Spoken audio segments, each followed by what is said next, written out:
তো বন্ধুরা, এটা হলো আমাদের গ্রামের নতুন দুর্গা মূর্তি। আর এটা হলো লক্ষ্মী সরস্বতী, আর এটা হলো Kartik hello Ganesh. Friends, welcome to my a new blog. তো বন্ধুরা, আজকে থেকে আমাদের গ্রামে নতুন দুর্গা মূর্তির কাজ শুরু হলো। তোমাদেরকে সেই ভিডিওটা শেয়ার করব, অবশ্যই শেষ পর্যন্ত দেখো। দুর্গা পুজোর জন্য নতুন কাঠামো তৈরি করা হচ্ছে, চলো তোমাদেরকে দেখাই। এটা হলো দুর্গাপুজোর জন্য নতুন কাঠামো। আর ও পাশে পড়ে আছে পুরাতন কাঠামোটা, কারণ ও কাঠামোটা ভেঙে যাওয়ার জন্য ওটাতে আর কাজ করা যাবে না। তাই মিস্ত্রি এবছর নতুন কাঠামো তৈরি করেছে। এবার মূর্তি বাঁধার কাজ শুরু করবে। প্রথমে খড় দিয়ে স্ট্রাকচার মানে শরীরের গঠনগুলোকে বেঁধে নেবে, এরপর সেখানে মাটির প্রলেপ দিয়ে দেবে। চলো সেই খড় বাঁধার দৃশ্যটা তোমাদের সাথে শেয়ার করি। অবশ্যই ধৈর্য ধরে দেখো কিন্তু ভিডিওটা। পুজো মানেই আনন্দ, আর আনন্দের শুরু হয় মায়ের মূর্তি তৈরির কাজ দিয়ে। আজ আমরা দেখব কিভাবে খড় দিয়ে মায়ের শরীরের প্রথম গঠন তৈরি করা হয়। কাঠামো তৈরি হওয়ার পরই প্রথমে এই কুমোর হাত দেয় এই খড়ে, আর এই খড় দিয়েই তৈরি হয় মায়ের মূর্তি তৈরির কাজ। এখন কাঠের কাঠামোর উপর খড় জড়ানোর পালা। হাত, পা, বুক প্রতিটি অংশে আলাদা করে খড় বসানো হয়। হাতের জন্য কম, বুকের জন্য বেশি। দেহের যেন প্রাকৃতিক আকৃতি ফুটে ওঠে। দড়ি দিয়ে শক্ত করে বাঁধা হয় যাতে পরে মাটি দেওয়ার সময় খড় খসে না যায়। শুধু খড় জড়িয়ে দিলেই হয় না, সেটা ছেঁটে সঠিক আকার দেওয়া হয়। মায়ের কোমর, বুক, বাহু সব কিছুর শেপ দেওয়া হয় এখানেই। এই সময় কোমরের হাত যেন জাদুর মতো চলে। খড় দিয়ে গঠন করার আসল সুবিধা হলো এটা হালকা কিন্তু শক্ত।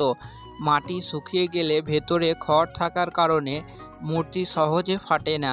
আর খড় জল শোষে, তাই মাটিও ভালোভাবে আটকে যায়। এবার কুমোর শুরু করেছে গণেশের শরীর গঠন তৈরির কাজ। গণেশের দেহ মা দুর্গার তুলনায় ছোট, কিন্তু মাথাটা বিশেষ খড় দিয়ে বড় গোল করে বানানো হয় যাতে পরে হাতির সুর বসানো হয়। পেটটাও গোল করে খড় সাজিয়ে দড়ি দিয়ে শক্ত করে বাঁধা হয় যেন গণেশের আকৃতি দেওয়া হয়। এখন গণেশের পাগুলোকে বেঁধে নেওয়া হচ্ছে, এরপর হাতগুলো বেঁধে নেওয়া হবে। তারপর তৈরি হবে মা লক্ষ্মীর গঠন তৈরির কাজ।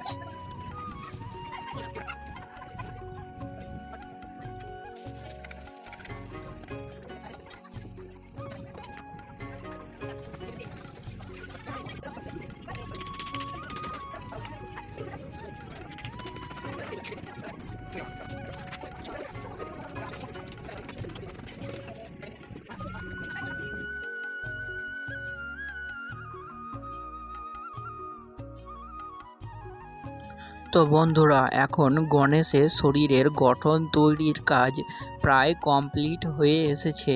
এরপর শুরু হবে মা লক্ষ্মীর কাজ। হ্যাঁ, তোমাদেরকে বলি যে এখন প্রায় 2টো বাজছে, তবুও মিস্ত্রি কাজ করেই যাচ্ছে, কারণ মিস্ত্রির প্রচুর কাজের চাপ পড়ে গেছে।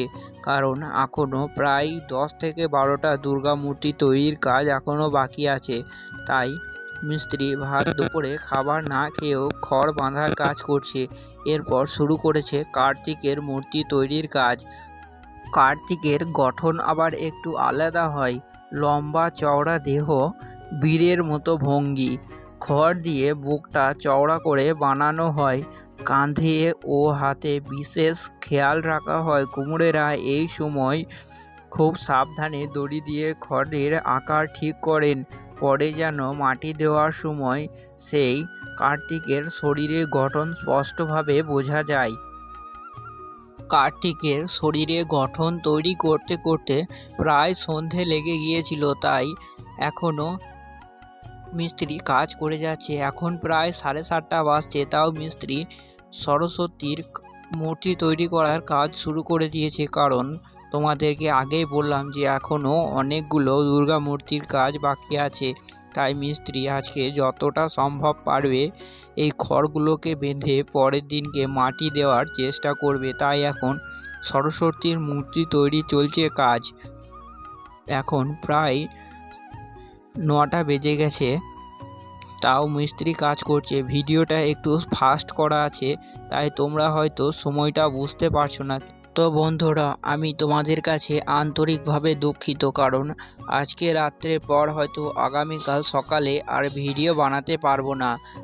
একটা গুরুত্বপূর্ণ কাজের জন্য আমাকে রানীগঞ্জ চলে যেতে হয়েছিল সেদিনকে সকালে, তাই তোমাদের সঙ্গে এই দুর্গা মূর্তিটা তৈরির ভিডিওটা শেয়ার করলাম। কেমন হয়েছে দুর্গা মূর্তিটা অবশ্যই কমেন্টে লিখে জানিও। আর এটা হলো কার্তিক ও সরস্বতীর মূর্তি। কেমন হয়েছে তোমরা অবশ্যই কমেন্টে জানিও। আর শেষ হলো গণেশ আর লক্ষ্মী মূর্তি দিয়ে। তো বন্ধুরা, ভিডিওটি যদি ভালো লেগে থাকে তাহলে লাইক, কমেন্ট ও সাবস্ক্রাইব করে পাশে থেকো।